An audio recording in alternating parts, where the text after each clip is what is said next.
Halo guys, salam odading. Rasanya enak banget. Hehe. Oh iya, ternyata gak cuma odading nih yang lagi viral. Ada lagi yang jauh lebih viral. Wah, apa ya? Yap, dekadensi moral. Pada tahu nggak nih apa itu dekadensi moral? Oke, gini deh. Pernah nggak teman-teman dengar kata fetis, biseksual, atau berita aborsi dan bayi dibuang? Wah, apa ya sebabnya?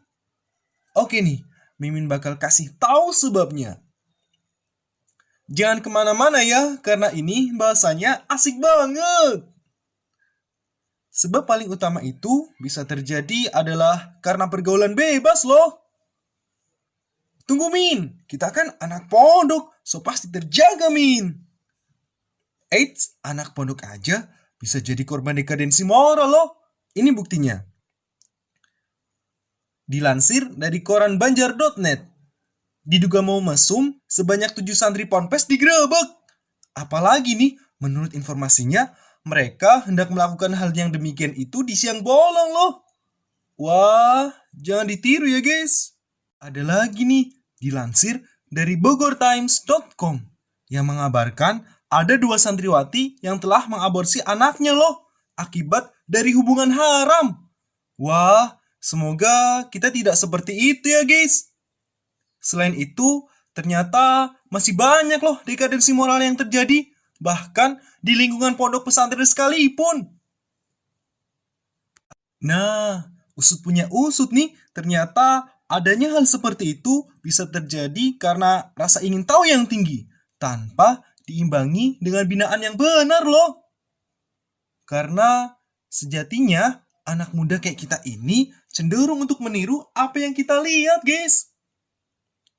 Apalagi nih, mudahnya kita mengakses informasi bisa menjerumuskan kita ke kehidupan yang tidak baik seperti itu guys. Bisa saja kita mengakses konten-konten yang tidak baik dan itu secara tidak sadar melekat pada pikiran kita loh. Wah, sungguh ngeri banget ya. Oh iya, kenapa Mimin bilang ngeri banget? Karena emang ini mengerikan banget guys. Dari sisi kesehatan aja nih, udah ngeri banget. Yuk simak video ini. Tahukah Anda, otak merupakan bagian tubuh yang paling penting bagi manusia? Sekarang angkat tangan Anda dan letakkan pada dahi. Tepat di situ, ada bagian otak yang paling istimewa. Bagian itu disebut prefrontal cortex atau disingkat PFC. Menurut peneliti otak Jordan Grafman, PFC ini hanya ada pada otak manusia, sehingga membedakan kita dengan binatang. Bagian ini diciptakan dan dirancang khusus oleh Tuhan supaya manusia mampu memilih dan memiliki etika.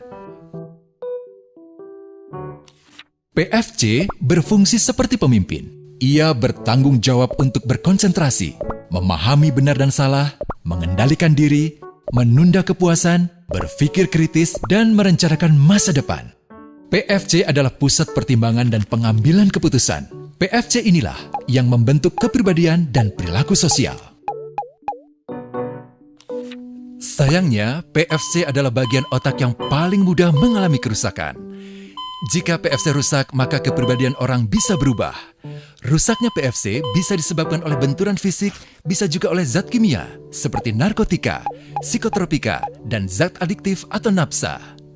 Dan ternyata penyebab paling merusak juga pornografi, yang disebut narkolema, narkotika lewat mata. Bagaimana pornografi mempengaruhi otak dan pikiran kita? Adi, remaja 12 tahun, melihat gambar di TV yang menjurus ke porno. Awalnya, ia merasa kaget dan jijik. Ini karena sistem limbik di otak Adi menjadi aktif. Sistem limbik mengatur emosi juga keinginan makan, minum, dan berhubungan seksual. Sistem limbik ini kemudian mengaktifkan zat kimia otak bernama dopamin. Dopamin memberi rasa senang, penasaran, sekaligus kecanduan.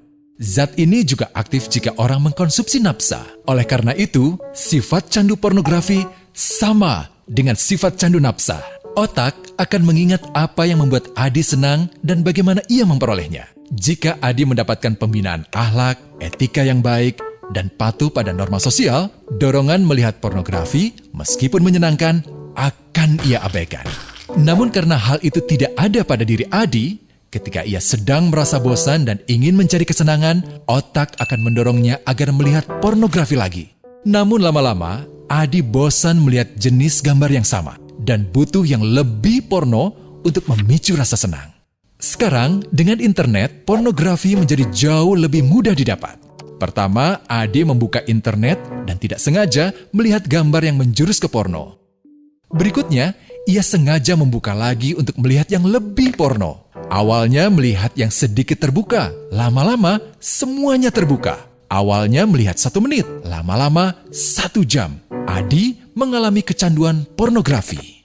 Bagaimana kerusakan PFC akibat kecanduan pornografi? Secara alamiah, dopamin dialirkan dari sistem limbik ke PFC.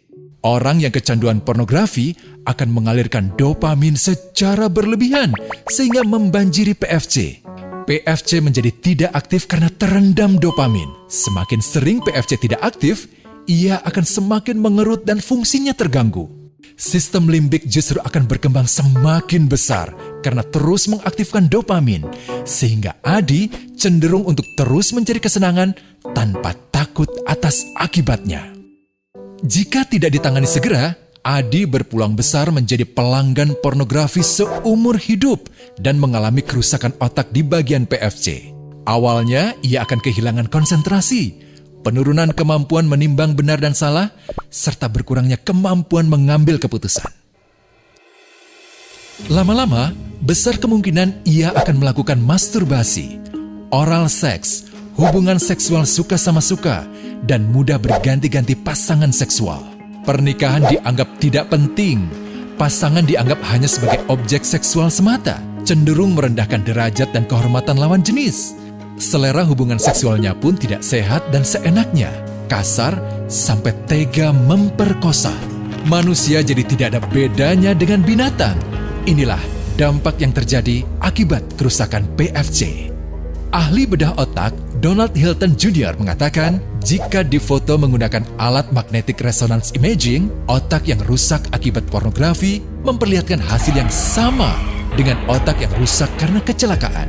Ia juga mengatakan, berbeda dengan dampak nafsa yang merusak otak di 3 bagian, pecandu pornografi yang sudah melakukan hubungan seks dengan anak-anak mengalami kerusakan otak di 5 bagian.